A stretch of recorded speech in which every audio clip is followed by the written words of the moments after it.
દિયોદરના ધોંસોલ ખાતે અયોધ્યામાં શ્રીરામની પ્રાણ પ્રતિષ્ઠા મહોત્સવને લઈ ભવ્ય શોભાયાત્રા વિવિધ કાર્યક્રમો યોજાયા. દિયોદરના ધોંસોલ ગામના આંગણે શ્રીરામ પ્રાણ પ્રતિષ્ઠા અયોધ્યા પ્રસંગની ઉજવણી કરાઈ. ધોંસોલ ગામમાં લાઈવ LED લગાવી ભગવાન શ્રી રામલલ્લાની પ્રાણ પ્રતિષ્ઠા નિહાળવા મોટી સંખ્યામાં વડીલો, યુવાનો, યુવતીઓ અને મહિલાઓ જોડાઈ હતી. બનાસકાંઠાના દિયોદર તાલુકાના ધોંસોલ ગામે અયોધ્યામાં શ્રી રામલલ્લાના મંદિરની પ્રાણ પ્રતિષ્ઠા મહોત્સવના પ્રસંગની ધામધૂમથી ઉજવણી કરવામાં આવી. વહેલી સવારે સમસ્ત ગ્રામજનો ઉપસ્થિત હતા. ડીજે સાથે ગામમાં શોભાયાત્રા નીકળી, જેનું ઠેર ઠેર વીર સમાજની મહિલાઓએ ઘઉં અને ચોખા સાથિયા સાથે ભવ્ય સ્વાગત કરવામાં આવ્યું. શોભાયાત્રામાં મોટી સંખ્યામાં વડીલો, યુવાનો, યુવતીઓ અને મહિલાઓ જોડાઈ હતી.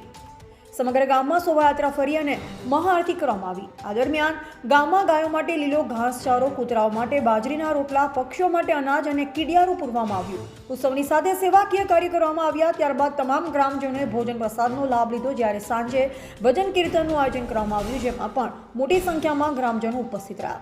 ભજન સત્સંગનો લાભ લીધો. આ સમગ્ર કાર્યક્રમનું સુંદર આયોજન ગ્રામજનોના સહયોગ થકી થયું. સમગ્ર ગામમાં મહોત્સવને લઈ ભારે ઉત્સાહ જોવા મળ્યો હતો. રિપોર્ટર કલ્પેશ બારોટ, દિયોદર.